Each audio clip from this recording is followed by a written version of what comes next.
안녕하세요. 주식의 소리의 애소리입니다. 정말 시간을 붙들어 매고 싶네요. 2021년 마지막 거래일을 하루 앞두고 있습니다. 올해 잘 정리하시고 내년 계획 미리 세워보는 시간 꼭 가지셨으면 좋겠고요. 내일은 레몽레인이 IPO 시장에 문을 닫게 봅니다. 화려하게 데뷔하면서 마지막 날을 멋지게 장식을 해줄지 기대가 조금 되기도 하는데요. 최종 배정 현황과 체크포인트 몇 가지 같이 짚어보도록 하겠습니다. 우리 사주 배정 수량은 없었고요. 그래서 바로 의무 보유 확약 비율 볼게요. 수요 예측 때 17.75%를 기록하면서 코넥스 이전 상장치고는 의미 있는 수준을 이미 보여줬었죠. 그리고 수요 예측 결과와 함께 최종 배정 내역까지도 공개를 미리 했습니다. 34.69%로. 증권 발행 실적 보고서를 통해서 구체적인 배정 내역을 살펴보니까 1개월에 배정된 수량이 가장 많았고요. 그 다음은 15일이 많았어요. 그러니까 단기에 대부분의 수량이 몰려있는 거라서 의무 보유 확약의 퀄리티가 아주 높다고 보기는 어렵겠습니다. 하지만 34.69%, 이 역시 코넥스 이전 상장 종목 치고는 굉장히 높은 편이라는 거, 이 부분에 의미를 두시면 될 것 같아요. 자, 그렇다면 최종 확약 비율을 적용해서 유통 가능한 주식 수 계산을 해봅시다. 배정 전에는 비율로 46.84%였어요. 확약 비율을 적용하니까 41.84%까지 감소했고요. 금액으로 계산하면 392억 원 정도가 되겠습니다. 유통 가능 금액이 400억 원 정도면 아주 부담스러운 수준은 아니죠. 네, 넘어가서 상장일에 매각 가능한 투자 주체별로 비율을 따져보면요. 기존 주주가 66.05%로 가장 많고요. 그 다음에 국내 기관 투자자 22.09%, 그 다음 일반 청약자, 우리들 11.47%를 차지합니다. 해외 기관은 0.39%밖에 안 되고요. 네, 예상했겠지만 코넥스 이전 상장은 기존 주주가 상장일 성과에 많은 영향을 줄 수밖에 없습니다. 그렇다면 레몽레인의 기존 주주 상황은 어떨까? 레몽레인의 기존 주주는요, 크게 벤처금융과 소액주주로 나눠볼 수가 있는데요. 벤처금융부터 보시면 분홍색으로 음영을 칠해둔 부분은 유통 가능한 물량을 보여주고 있는 거고, 노란색으로 음영을 칠한 부분은 이 벤처금융들이 1개월 자발적으로, 본인들이 자발적으로 보호예수에 동참한 수량을 보여주고 있습니다. 그래서 비율을 보면 유통 가능한 수량보다 자발적으로 보호예수를 약속한 수량이 더 많다는 것을 확인할 수가 있어요. 나는 1개월까지는 팔지 않겠다라고 약속을 한 거죠. 그러니까 단순하게 생각을 해서 벤처캐피털들이 더 많은 지분을 1개월 뒤에 우리는 더 좋은 가격에 팔 수 있을 것이다 라고 판단을 했기 때문에 자발적으로 보호예수를 건 물량이 더 많다고 볼 수도 있겠고요. 또 이렇게 남아있는 지분까지 1개월 뒤에 좋은 가격에 매도를 하려면 막 상장일에 이 벤처금융들이 적극적인 매도에 나서지 않을 확률도 있다라고 볼 수도 있습니다. 아무튼 둘 다 좋은 부분이고요. 다음, 소액 주주들의 상황을 한번 볼게요. 주주들의 정확한 매수 단가를 파악하는 건 당연히 불가능하겠지만 그래도 차트를 통해서 대충 이 공모가 15,000원 위에서 산 주주들이 더 많은지 아니면 공모가보다 더 싸게 산 주주들이 많을 것인지 요 정도는 확인해 볼 수가 있겠죠. 위에는 월봉 차트고요. 아래의 막대 그래프는 거래량을 나타내는 차트예요. 제가 아래에 네모 쳐둔 구간이 공모가 15,000원 아래 가격에 해당하는 구간이거든요. 보시면 이때는 거래량이 많이 동반되지는 않았죠. 반면에 15,000원보다 비싼 가격대에는 거래량까지 조금 동반이 됐다는 것을 확인할 수가 있습니다. 즉 15,000원보다 높은 가격에 산 소액 주주들이 더 많다는 뜻이에요. 그렇다면 상장일 시초가에 공모가보다 더 싸게 매도 주문내는 기존 주주는 많지 않을 가능성이 있겠고요. 이 또한 좋은 요소로 작용할 수가 있겠습니다. 네, 우선 여기까지 봤고요. 자, 코넥스 이전 상장 종목들은 상장일의 기준가가 공모가가 아니라 화면에 보이는 식에 따라서 계산이 된다고 제가 여러 번 설명을 드렸습니다. 이렇게 계산된 기준가의 90에서 200% 사이에서 상장일 시초가가 결정이 되는 거예요.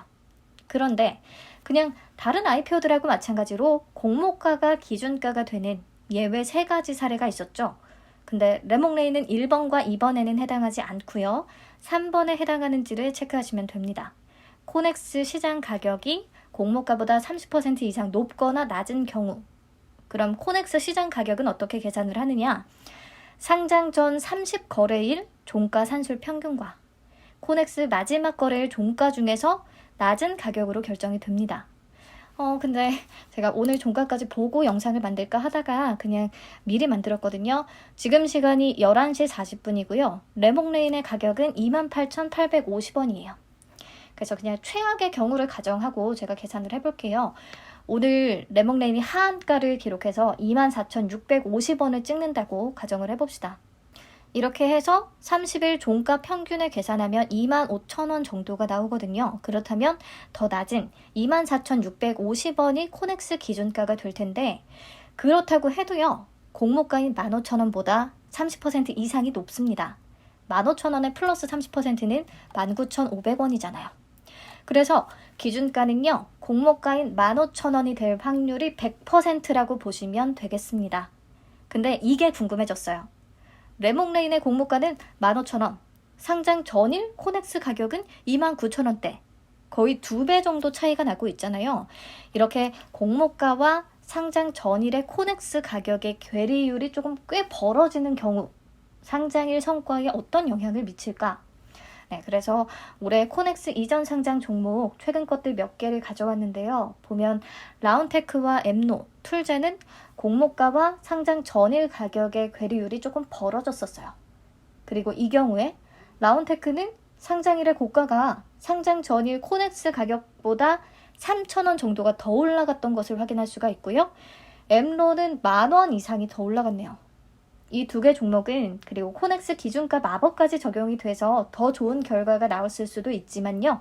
어쨌든 코넥스 마지막 거래일의 종가보다 더 높은 가격대를 기록했다는 거 체크하시면 되겠고요. 자, 툴젠이 바로 레몽레인하고 같은 상황인 거죠. 기준가가 공모가로 정해지고 코넥스 마지막 거래일 종가와 공모가의 괴리율이 조금 벌어지는 상황. 툴젠은 수요 예측 결과가 매우 안 좋았음에도 불구하고 상장일의 고가는 코넥스 마지막 거래일 종가하고 비슷한 가격 수준까지 기록했던 것으로 확인이 됩니다. 그쵸? 그래서 저는 이 레몽레인이 오늘 종가 29,000원대를 계속 유지해 준다면 2배 이상의 수익을 기대해 볼 수 있는 조건이 되지 않을까라고 조심스럽게 예상을 하고 있어요. 네, 예상일 뿐이죠. 내일 성과가 안 좋다고 저 욕하시면 안 되고요. 네, 그리고 이 표를 통해서 확인할 수 있는 사실 한 가지 더. 시초가보다 더 높은 가격에 팔 수 있는 기회가 S&D를 제외하고는 모두 존재했다는 거. 즉, 시초가에 파는 것보다 장 초반이든 뭐 언제가 됐든 더 좋은 가격에 매도할 수 있는 확률이 높다는 거. 물론 기존 사례가 미래를 보장하지는 않지만 데이터를 토대로 봤을 때는 그렇습니다. 자, 그리고 이 종목들의 객관적인 지표들 또 비교를 해봤어요. 수요 예측 경쟁률이나 의무 보유 확약 비율, 유통 가능 비율, 기존 주주 비율, 이런 요소들까지도 상장일 성과에 당연히 영향을 줄 수 있으니까요. 보면 레몽레인이 거의 대부분 다른 종목들 대비해서 좋은 수치를 보여주고 있거든요. 경쟁률도 높았고 확약 비율도 가장 높고요. 또 유통 가능 비율하고 기존 주주 비율은 가장 낮은 편이고요. 그래서 더더욱 기대가 되는 측면이 있습니다. 네, 이렇게 정리하시고요. 상장 직후에 추가로 풀릴 수 있는 물량은 주식 매수 선택권 25,000주가 있는데 뭐 적은 물량이라서 걱정할 요인은 아닐 듯 합니다. 그럼 정리하고 마무리할게요. 내일 시초가는 15,000원에 90%에서 200% 범위 내에서 결정이 될 겁니다. 기준가가 공모가가 되니까요. 그리고 보통 공모가와 상장 전일 코넥스 종가의 이 가격 차이, 괴리율이 조금 벌어지면 좋은 성과를 보이는 경향이 있었는데요. 물론 수요 예측 결과나 회사 전망, 기존 주주 상황 등등등 다양한 요인들이 더더욱 영향을 줄 겁니다. 그렇게 따져본다면 레몽레인은 모든 부분에서 다른 코넥스 이전 상장 종목들보다 좋은 수치를 나타내고 있기 때문에 양호한 결과가 기대되는 측면이 있습니다. 그리고 보통 상장일에 코넥스 마지막 거래일 종가와 비슷하거나 더 높은 가격 수준을 기록해 줬기 때문에 레몽레인의 목표가도 현재 가격 수준대인 29,000원대, 요거보다 조금 높게 잡을 수 있을 것 같고요. 저는 그렇고요. 그리고 시초가 2배의 가능성도 있을 것 같습니다. 2배에 출발한다면 시초가에 파는 것보다 더 좋은 가격 수준을 매도할 기회가 분명히 올 거라고 생각을 합니다.